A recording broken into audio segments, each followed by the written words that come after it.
হচ্ছে যে জার্নি করে মডিউল টু এর মধ্যে আমরা রেখেছি হচ্ছে 3টা ক্লাস, ক্লাস 3, ক্লাস 4, ক্লাস 5, 3টে ক্লাস রেখেছি। তার মধ্যে প্রথমে আমি অন পেজ সম্পর্কে একটু ধারণা দিয়ে রাখি। অন পেজটা হচ্ছে একটা ওয়েবসাইটের ভিতরের অংশ। অন পেজটা একটা ওয়েবসাইটের ভিতরে যে কাজগুলো করা হয় সেটাকে অন পেজ বলা হয়। এখন ওয়েবসাইটের ভিতরে কাজ করা হয় বলতে কি কাজ করা হয় এটা জানার একটা ব্যাপার আছে। এখন ওয়েবসাইটের ভিতরে কাজ করা বলতে আপনি যখন একটা ডোমেইন কেনেন, অবশ্যই একটা ওয়েবসাইট বানানোর জন্য একটা ডোমেইন লাগবে, একটা হোস্টিং লাগবে। আপনি যখন একটা ডোমেইন কিনবেন এবং একটা হোস্ট কিনবেন, হোস্টিং কেনার পরে যদি আপনি ওয়ার্ডপ্রেস দিয়ে কাজ করেন তাহলে ওয়ার্ডপ্রেস ইনস্টল করতে হবে সেখানে। আর যদি ওয়ার্ডপ্রেস দিয়ে কাজ না করেন, জাভা স্ক্রিপ্ট বা লারাবেল বা অন্য যে সিএমএস গুলো আছে ওইগুলো দিয়ে যদি কাজ করেন তাহলে সিম্পলি সেগুলো ইনস্টল করার পরে, পিএইচপি আছে, ইনস্টল করার পরে আপনার ওয়েবসাইটটাকে ডিজাইন করতে হবে। আচ্ছা, ডিজাইন করতে হবে এখন বলতে ডিজাইনের মধ্যে হচ্ছে এটা একটা ওয়েবসাইট, ধরেন এটা একটা ওয়েবসাইট, একটা মিনিট সময় দেন। এটা একটা ওয়েবসাইট। আচ্ছা, এই ওয়েবসাইটটা এখানে একটা লগো দিয়েছে, এখানে কিছু মেনু বার আছে, এটা হচ্ছে টপ মেনু বলা হয় এটাকে। মেনু আছে, মেনুর মধ্যে কিছু ক্যাটাগরি রাখছে, এখানে আবার ড্রপ ডাউনে কিছু মানে পোস্ট করে রাখছে সে, এবং একটা সিম্পল ডিজাইন করছে, এবং এখানে পোস্টগুলো কিভাবে দেখাবে করছে। এটা হচ্ছে ফুটার মেনু, এটাকে বলা হয় ফুটার মেনু। ফুটার মেনুর মধ্যে সে রেখেছে about us, contact us, right for us, এগুলো হচ্ছে ফুটার মেনুর মধ্যে রেখেছে। উপরে রেখেছে টপ মেনুর মধ্যে রেখেছে, এই অপশনগুলো রেখেছে। আচ্ছা, আপনি যখন একটা ওয়েবসাইট ডোমেইন হোস্টিং কেনার পর, এটা একটা ওয়ার্ডপ্রেস ওয়েবসাইট, এখন যখন আপনি একটা ডোমেইন হোস্টিং কিনবেন, কেনার পরে ওয়ার্ডপ্রেস ইনস্টল করার পরে আপনার একটা সিম্পলি একটা ড্যাশবোর্ড আসবে। ড্যাশবোর্ড আসার পরে সেখানে আপনাকে ডিজাইন করতে হবে আপনার মতো করে। এখন আপনি আপনার ওয়েবসাইটে বা ক্লায়েন্ট, এখন ওয়েবসাইট বানানোর কাজ অন্যদের, যারা ওয়েব ডিজাইন ডেভেলপমেন্ট নিয়ে কাজ করে তাদের, ওয়েব ডিজাইন করে, ওয়েবসাইট বানায়, অন্যদের কাজ। আমাদের কাজ ওয়েবসাইট বানানো না।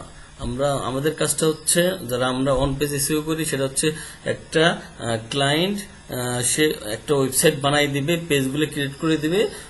পেজগুলো সব ক্রিয়েট করার পরে যদি পরিপূর্ণ নতুন একটা ওয়েবসাইট দেয় আপনাকে, তাহলে সে আর্টিকেল দিবে, আপনাকে পোস্ট করার জন্য আর্টিকেল দিবে, বলবে যে আমার ওয়েবসাইটে কোনো কন্টেন্ট নাই, আপনাকে আমি সপ্তাহে 2টা বা 3টা করে কন্টেন্ট দেবো, আপনি একদিন পর পর বা 2 দিন পর পর এই কন্টেন্টগুলো আপনার ওয়েবসাইটে পাবলিশ করবেন।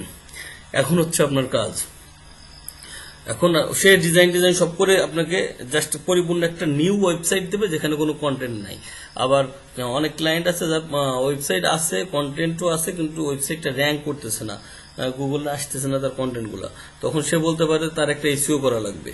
এখন সে ভাবতেছে র্যাঙ্কে যেহেতু আসতেছে না, আমি অলরেডি ওয়েবসাইট বানাইছি, কন্টেন্ট দিচ্ছি, কিন্তু ওয়েবসাইটটা আলটিমেট র্যাঙ্কে আসতেছে না, তখন সে চিন্তায় পড়ে যাবে।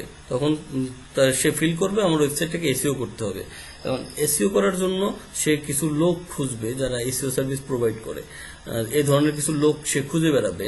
যখন এই ধরনের লোক কিছু সে পেয়ে যাবে, তখন হবে কি, সে তাকে বলবে আপনাকে আমি একটা ওয়েবসাইট দিব, আমার ওয়েবসাইটে এই কন্টেন্টগুলো মানে গুগলে র্যাঙ্ক করতেছে না, অলরেডি আমার এখানে 50টা আর্টিকেল আছে, কন্টেন্ট আছে, এখন এই কন্টেন্টগুলো আমি কিভাবে র্যাঙ্ক করাইতে পারি। তখন আপনার তার কন্টেন্টগুলো চেক করতে হবে, কন্টেন্টগুলো পড়তে হবে, কন্টেন্ট আসলে কেন র্যাঙ্ক করতেছে না সেটাকে আপনি একটা অডিট করতে হবে। ফার্স্ট টাইম একটা ওয়েবসাইট এসইও করার প্রথমে আপনাকে কি করতে হবে, একটা অডিট করতে হবে। তো আমরা একটা ওয়েবসাইট অডিট করার জন্য যে সিম্পল বিষয়গুলো রাখি, একটা ওয়েবসাইট অডিট করার জন্য জাস্ট, এখন আমি একটা এক্সটেনশনের নাম বলবো, সবাই সবার ব্রাউজারে এক্সটেনশনটা অ্যাড করে নেবেন, SEO clerk,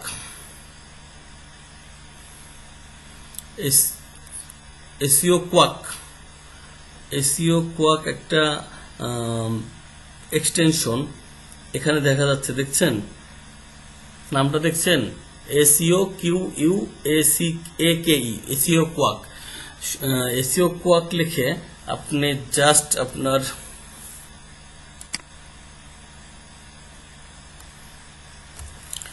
SEO QUACK SEO Quack, আচ্ছা ওকে, SEO Quack লিখে আপনি just simply for Chrome CROME Chrome extension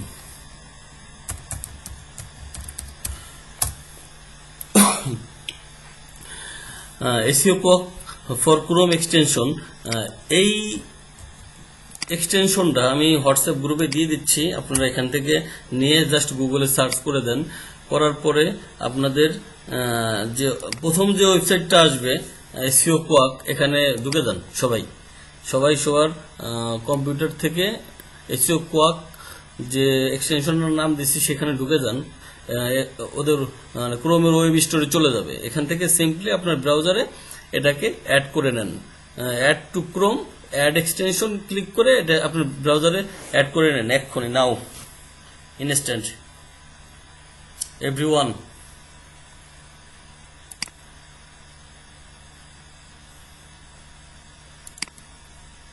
আমি গুগল মিটেও দিয়ে দিলাম।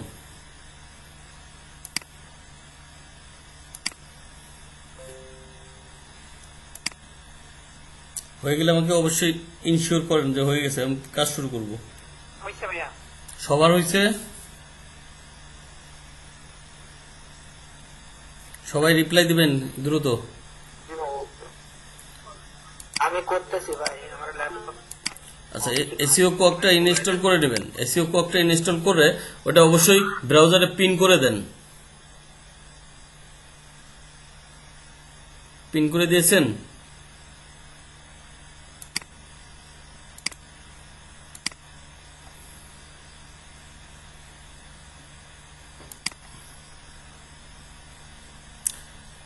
আর এই রেজাল্টটা আপডেট হবে অবশ্যই।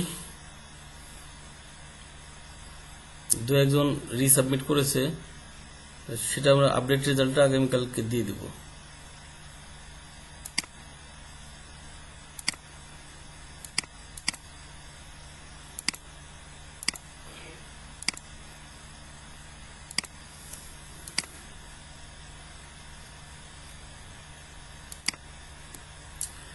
আমি আজকে যে জিনিসটা দেখাবো, অলরেডি একটা জিনিস আপনাদেরকে একটা ওয়ার্ড দেখাই ফেলছি। কিওয়ার্ড রিসার্চ আপনি করে ক্লায়েন্টের কিওয়ার্ড রিসার্চ করে আপনি কিওয়ার্ড রিসার্চ সার্ভিসটা প্রোভাইড করে আপনি ক্লায়েন্টের কাজ প্রোভাইড করতে পারেন।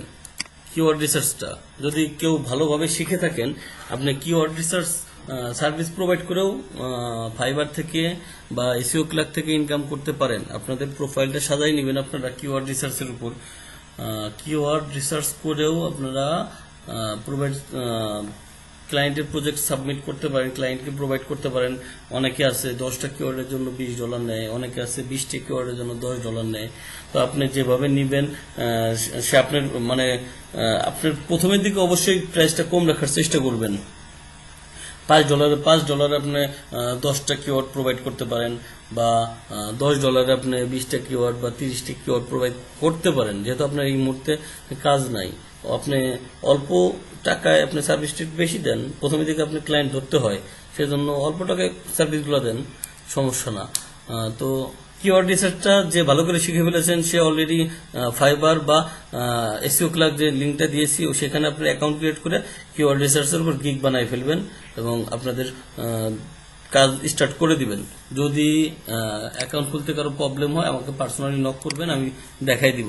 আচ্ছা ওকে, এখন আমরা যেটা করতেছিলাম, এখন SEO Quack for Chrome extension এটা আমরা লিখে সার্চ করে ফেলছি। এখন আমি যেটা করব সেটা হচ্ছে একটা অডিট করব, SEO অডিট। এই একটা ক্লায়েন্ট আপনাকে একটা ওয়েবসাইট দিল, ওয়েবসাইট দেওয়ার পরে সেই ওয়েবসাইটটাকে অডিট করতে হয়।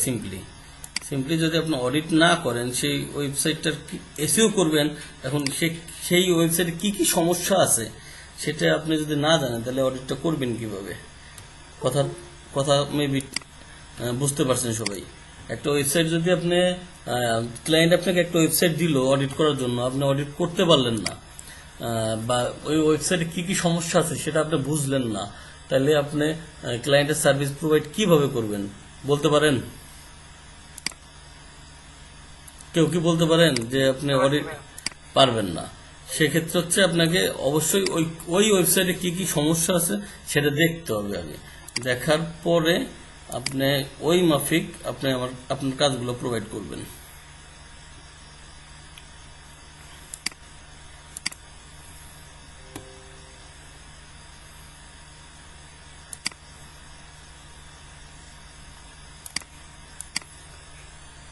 আচ্ছা, না, একটা প্রশ্ন করবো।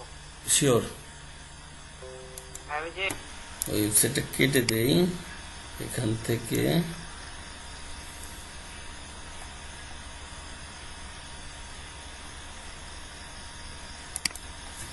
সবাই কি সবার রেজাল্টটা দেখছেন? জি ভাই, আচ্ছা, এখান থেকে আমি একটা ধরেন এই কিওয়ার্ডটার উপর সার্চ করি। আমি এই কিওয়ার্ডটার উপর সার্চ করে আমি এই কিওয়ার্ডটার একটা অডিট করব। দেখি এই কিওয়ার্ডের উপর সার্চ করার পরে গুগল কোন ওয়েবসাইটটাকে প্রথমে দেখায়। গুগল একটা ওয়েবসাইটকে অলরেডি প্রথমে এনে ফেলেছে, একটা ওয়েবসাইট, এটাকে গুগল প্রথমে নিয়ে আসছে অলরেডি, golfmonthly.com। আচ্ছা, এটা এই ওয়েবসাইটটা 2 নাম্বার আছে। আমরা ধরেন এই 1 নম্বরটা দেখি ওপেন করে কি অবস্থা।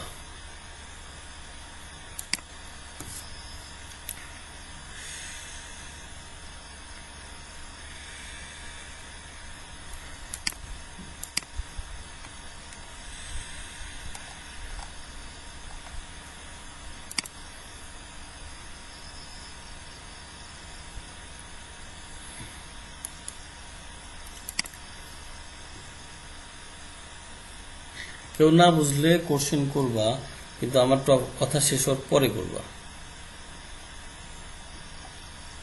ধরো 2 নম্বর ওয়েবসাইটে নিয়ে আমরা চেক করব, অডিট করব।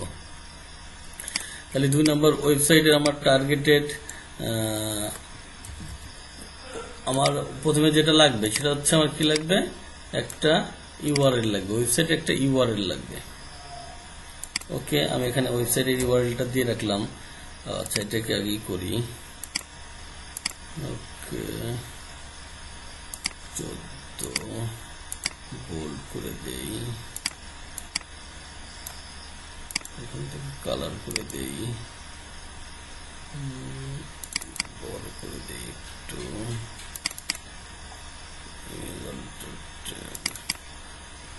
আচ্ছা, ওকে, এই ওয়েবসাইটটা আমি ইউআরএলটা নিলাম। এখন আমি যে ওয়েবসাইটটা বের করেছি, এই ওয়েবসাইটটা, এই পেজটা, মানে আমি এই যে পেজটা ওপেন করেছি, এই পেজটার উপর আমি এখন একটা এসইও অডিট করব। এখন এই পেজটার মধ্যে কোনো সমস্যা আছে কিনা সেটা আগে আমি দেখার চেষ্টা করব। যে এই লোকটা একটা আর্টিকেল পাবলিশ করছে, এই আর্টিকেলের মধ্যে তার কোনো সমস্যা আছে কিনা। সমস্যা যদি না থাকে তাহলে এই আর্টিকেলটা কেন গুগলে র্যাঙ্ক করতেছে না। কিন্তু আমরা এখানে এই আর্টিকেলটা কিন্তু গুগলের র্যাঙ্কে আছে, কারণ আমরা এটা প্রথম পেজে পাইছি, তাই না? আচ্ছা, দেখি এই তারপরে দেখি আর্টিকেলের মধ্যে কি সমস্যা আছে। আমরা সিম্পলি এই পেজটা ওপেন করার পরে এসইও কোয়াকে ক্লিক করব, এসইও কোয়াক। তারপর এই একটা ইন্টারফেস ওপেন হয়ে যাবে, দেখতে পাচ্ছেন এভরিওয়ান? জি ভাই, জি ভাই, এটা দেখতে পাচ্ছেন। এটার পরে এই যে পেজ ইনফো দেখতে পাচ্ছেন, জি পেজ ইনফোতে ক্লিক করব। এই দেখেন নতুন আর একটা ট্যাব নিয়ে এটা ওপেন হয়ে গেছে। আচ্ছা, এখানে আর একটা জিনিস অ্যাড করতে হবে আমার। এখানে আরেকটা জিনিস অ্যাড করে ফেলতে হবে আমার, সরি ভুল হয়ে গেছিল। এখানে অ্যাড করতে হবে মেটা ডেসক্রিপশন।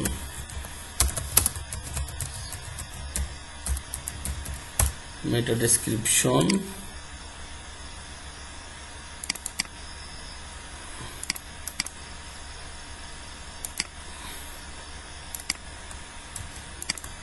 কমেন্ট। আচ্ছা, ওকে, এখন আমরা এখানে যেটা দেখতে পাচ্ছি, এটা আরো কিছু অ্যাড করতে হবে, আমার মিস হয়ে গেছে কিছু। মেটা ডেসক্রিপশন, টার্গেটেড কিওয়ার্ড লাগবে না, এটা হচ্ছে টাইটেল হবে, TITLE, টাইটেল। ওকে, আচ্ছা, এখানে দেখতে পাচ্ছেন পেজ ইনফো, পেজ ইনফোতে কিছু দেখতে পাচ্ছেন, এখানে একটা টাইটেল আছে, তাই না? আচ্ছা, এখানে একটা টাইটেল আছে, আমরা এই টাইটেলটা কপি করব। কপি করে আমাদের পেজে এই যে শীটটা এখানে আমরা পেস্ট করে দিব টাইটেল। আচ্ছা, ওকে। আমি রিপোর্টে যাব পরে। তারপর পেজ ইনফো থেকে আমরা জাস্ট এই দুটো জিনিস এখান থেকে মেটা ডেসক্রিপশনটা, এখান থেকে আমরা যে মেটা ডেসক্রিপশন এবং টাইটেলটা যেটা আছে সেটা নেব, কিন্তু এখানে মেটা ডেসক্রিপশনে কোনো তথ্য নাই। আচ্ছা, এটার উপর আমরা একটা রিপোর্ট করব। এখন যেটা যাব আমরা ডায়াগনোসিসে যাব। তারপরে দেখছি পেজ ইনফোর পরে কি আছে, ডায়াগনোসিস। পেজ ইনফো এরপরে আমরা যেটা দেখতে পাচ্ছেন আপনারা সেটা হচ্ছে ডায়াগনোসিস। দেখতে পাচ্ছেন? জি ভাইয়া। আমরা সিম্পলি ডায়াগনোসিসে ক্লিক করব। পেজ এসইও অডিট দেখতে পাচ্ছেন, একটা রিপোর্ট চলে আসছে, এখানে আসছে। আসছে। আচ্ছা, এখানে বলছে পাস্ট আছে 12, মানে 12টা জিনিস পাস হয়ে গেছে অলরেডি, এর কোনো সমস্যা নাই, কিন্তু 3টে ইরর ধরছে এরা। 3টা জিনিসকে ওরা বলছে ইরর, 3টা জিনিসে প্রবলেম আছে এবং ওয়ার্নিং দিছে, 7টা জিনিসকে ওয়ার্নিং দিছে ওরা 7টা জিনিসকে ওয়ার্নিং দিছে। আচ্ছা, ওকে। তাহলে কি কি জিনিস ঠিক আছে, কি কি ওয়ার্নিং আছে আর কি কি ইরর আছে আমরা একটু চেক করার চেষ্টা করি। আচ্ছা, ইউআরএলটা ঠিক আছে, এর ক্যারেক্টার দেখতে পাচ্ছেন, ইউআরএল ক্যারেক্টারটা ঠিক আছে। আচ্ছা, ইউআরএল এর যে ডেস্টিনেশন সেটা হচ্ছে যে 60 ওয়ার্ডের মধ্যে থাকতে হবে। আচ্ছা, 60 ক্যারেক্টার। ক্যানোনিক্যাল এটা ওয়েবসাইটের জন্য একটা ইম্পর্টেন্ট একটা ফ্যাক্টর। ক্যানোনিক্যাল আমি এটা অন পেজ এসে যখন ভিতরে আর্টিকেল পাবলিশ করে দেখাবো তখন এটা দেখাবো। আচ্ছা, তারপরে যেটা আছে টাইটেলটা ঠিক আছে, কিন্তু টাইটেলটা ওয়ার্নিং এর মধ্যে পড়ে গেছে, দেখতে পাচ্ছেন? এখানে টাইটেলটা ওয়ার্নিং এর অপশনটা এটা না, জি জি। তাহলে টাইটেলটা একটা ওয়ার্নিং এর মধ্যে আছে। আচ্ছা, ওকে। তা মেটা ডেসক্রিপশন এখানে 0 ক্যারেক্টার, মানে এরা মেটা ডেসক্রিপশন দেয় নাই। মেটা ডেসক্রিপশনটা হচ্ছে আপনি এই যে আমরা গুগল সার্চ করলাম, আমরা যখন এখান থেকে দেখাই, আমরা যখন গুগল সার্চ করলাম, এই ওয়েবসাইটটা ওপেন করলাম, তাই না? আমি একে সিম্পলি বোঝার চেষ্টা করবেন। আমি একেবারে সিম্পলি বোঝাচ্ছি। এখান থেকে আমরা এই যে ওয়েবসাইটটা ওপেন করছি, তাই না? এখন মেটা ডেসক্রিপশন হচ্ছে আমাদের ওয়েবসাইটের ইউআরএল হচ্ছে এটা, ওয়েবসাইটের ইউআরএল হচ্ছে এটা, ওয়েবসাইটের টাইটেল হচ্ছে এটা, ওয়েবসাইটের টাইটেল হচ্ছে এটা। আচ্ছা, তারপরে ওয়েবসাইটে আরেকটা জিনিস আছে, সেটা হচ্ছে এখানে কিছু তথ্য আছে ওই ওয়েবসাইটের উপর। তাহলে আমরা এখান থেকে যেটা পাচ্ছি, সিম্পলি বোঝেন, এখান থেকে আমরা যেটা পাচ্ছি এটা হচ্ছে ওয়েবসাইটের ইউআরএল, মানে ডোমিন হোস্টিং। আপনি যেটা কিনবেন সেটা হচ্ছে ওয়েবসাইটের ইউআরএল। তারপরে আমরা যেটা পাচ্ছি সেটা হচ্ছে ওয়েবসাইটের কি টাইটেল, এটা কি হচ্ছে ওয়েবসাইটের টাইটেল। আর তারপরে যেটা পাচ্ছি আমরা এটা হচ্ছে মেটা ডেসক্রিপশন, এটা হচ্ছে কি। মেটা ডেসক্রিপশন। তাহলে একটা ওয়েবসাইট যখন গুগলে র্যাঙ্ক করে, ওই ওয়েবসাইটটা নিচে যে 2-3 লাইনের বা 4-5টা সেন্টেন্স শো করে, এটা হচ্ছে মেটা ডেসক্রিপশন। বুঝাইতে পারছি আমি? জি ভাইয়া। সবাই বুঝতে পারছে? সবার অ্যান্সার আশা করতেছি। হ্যাঁ ভাই, বুঝতে পারছি। তাহলে একটা ওয়েবসাইটের ইউআরএল খুব ম্যান্ডেটরি একটা পার্ট, তারপর হচ্ছে টাইটেল, তারপর হচ্ছে মেটা ডেসক্রিপশন। তাহলে আমরা এই যে ওয়েবসাইটটা অডিট করতেছি, এখানে কোনো মেটা ডেসক্রিপশন আছে? না। নাই। আচ্ছা, ওকে।